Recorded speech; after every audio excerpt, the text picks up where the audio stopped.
gun. Here you go. Oh my gosh, dude. Is this your coffee? I don't do coffee. And he's trying to steal my chicken.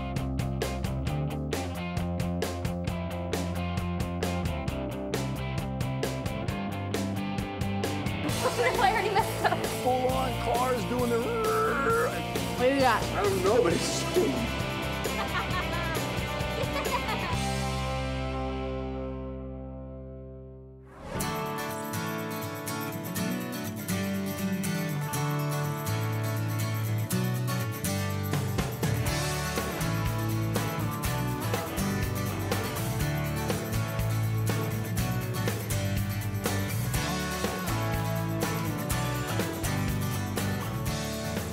All right, so we're in Chino at the Planes of Fame Air Museum, and I'm here with Karen Hinton. Karen, tell us about the museum. Museum's a great place to come. Bring the family, bring the kids. We have a collection of World War II aircraft mainly, but it does span from wood and wire, Wright Brothers, to jet age. So whatever your druthers is, we have it on display. We're in our Enterprise hangar right now, which is a replica of the hangar deck of the Enterprise, which was a very famous World War II aircraft carrier. What makes us different from other museums is we fly our planes. So it's really cool. You can actually hear the engines run, see the aircraft fly, really feel like you're a part of that era. So we can fire one of these up and fly out of here? Yep. The first Saturday of every month we have events. We fly our airplanes. May we have a huge air show. We fly our airplanes. It's a great place to be. You know, this is one of the cool things about doing this show.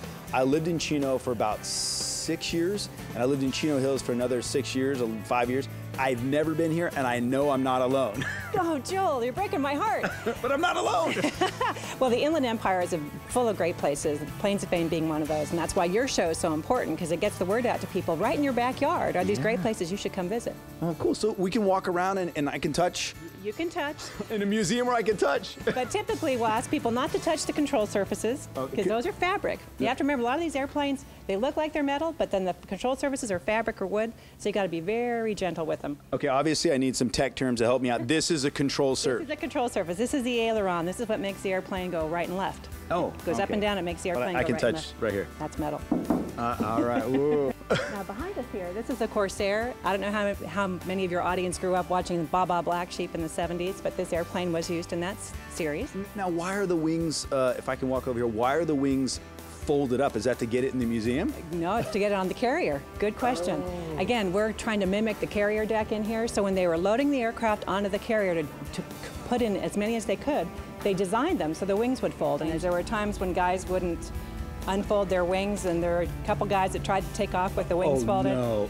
That was in Vietnam, actually, and I don't know what happened to them, but it's not a good idea to do. And you probably won't have those planes in this museum, right? Well, not those particular ones. Well, actually, yeah, I mean, it's important to save one of every kind, and that's why we were founded. My father founded it in 1957 because he grew up in this valley, and they used to bring airplanes back here and scrap them after the war. They brought here to Cal Aero and cut them up.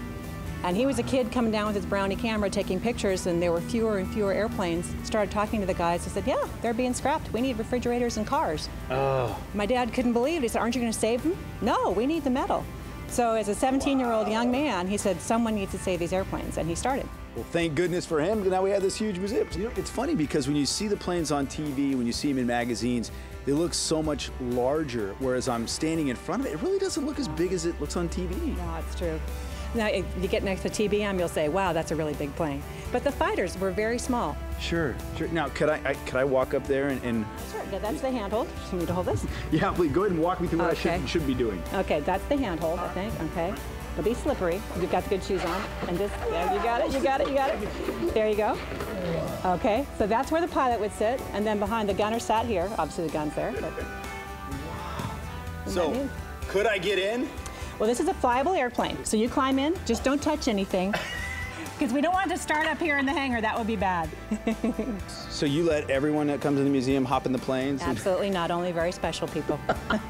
No, because they are flyable, and it's really important, because people, oh, I'm going to pull this switch, they can turn the battery on, all sorts of bad things could happen. So no, people can't climb in the airplanes. Well, hopefully I didn't push too many dials while I was in there. We do offer flights to our members, though. So if someone wants to come out and take a flight, they can do that if they're a member of the museum. So pretty cool. There are a few more planes back here, but are there any like planes where people come out here specifically to see this one plane?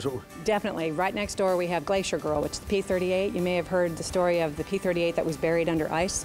They brought it up from the ice and restored it, and it's here at the museum until September, and then it'll go back to its owner in Texas. So, okay, so by the time this airs, it may not be here, but things come through all the time. Check our website. We always put on our front page if we have someone visiting, because we have our airplanes here year-round. Lots of friends with airplanes come through, and a lot of ones that people have heard of, seen shows on PBS, come through here as well. So I don't want to say that, you know, any one of a kinds, because they all seem like one of a kinds, but do you have something that nobody else in the world has here? We have many one of a kinds. One I really want to show you is the flying wing, because it's a flyable one of a kind. We also have the only Japanese Zero with a sockeye engine that flies in the world. We have the Ryan Fireball right here, only one, the only one. We have probably 20 or 25 that are unique, the only one left. Really? That is fascinating. And it's sad because there are thousands built of some of these and there's only one left, but that's okay because there is one. So can we go see the flying wing? Let's go see the flying wing. Where's that at? It's across in our restoration hangar. All right, well, let's go. Ladies and gentlemen, the one and only flying wing. Karen, tell us about this one and only. Okay, N9M flying wing, built by Northrop in the 1950s.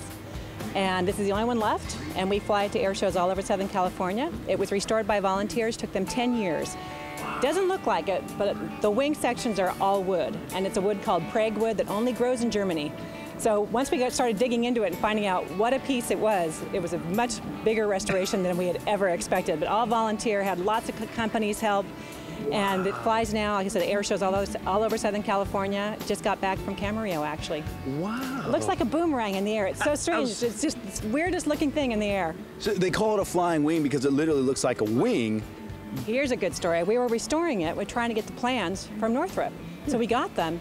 Everything was blacked out, confidential, top secret. Wait a minute, this airplane's 35 years old. Why is this a problem? Well, they were building the B-1s, which were a flying wing design. So they had made everything top secret again.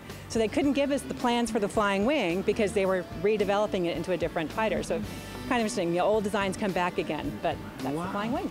Cool. And what's this big, can we walk in here? Oh, you bet. This one's called Photo Fanny, B-25. Very successful bomber in World War II. This aircraft's been used in a lot of movies as a camera platform. We have a solid glass nose we put in so they can shoot from the front.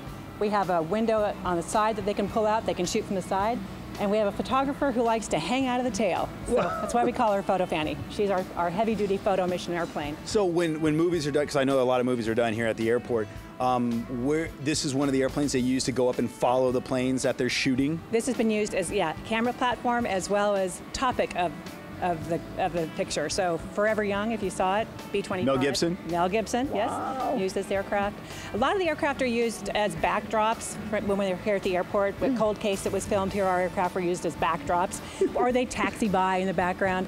But it used to be, did a lot of flying for film. Now with digital, the age, they're doing a lot of things CGI, which breaks our heart because our airplanes don't get to fly if they do it CGI. But Pearl Harbor, which came out, 10 years ago, that was a lot of CGI, but a lot of real flying. We took 7 of our aircraft over, including the bomber, to Hawaii to film that, and it was a really great show. You said in the back, can we go back here? We have another aircraft back here, another one and only. It's the P-59. This is America's first operational jet fighter, and this is will be the only flyable one in the world when it's done, and it's one of 3 left in the world. So a very unique airplane. And if you look at the wingspan's almost as big as the B-25, and it was a fighter. So remember how small the SBD was? This was a fighter.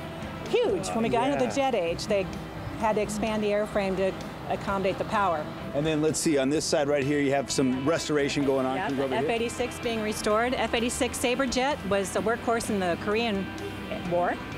And this has been taken all the way down for a real good overhaul. It flew in, but it hadn't been taken apart in a number of years. So every once in a while, you just have to take them all the way down, look for corrosion. How many hangars do you have here? We have 7 hangars here. We have 300 volunteers. We have 40 flyable aircraft and 120 aircraft in the collection. This is awesome. So if people wanted to know more about the Planes of Fame Air Museum, where would they go? Try our website, www.planesoffame2fs.org. O-R-G. Karen, I wish we can go to all 7 hangars. That's up to you to come out here in Chino and, of course, the Inland Empire. Absolutely. Thank you so much, Karen. Well, thank you, Joel. And give a thanks to your dad for us. I will. Thank you. Thank you so much.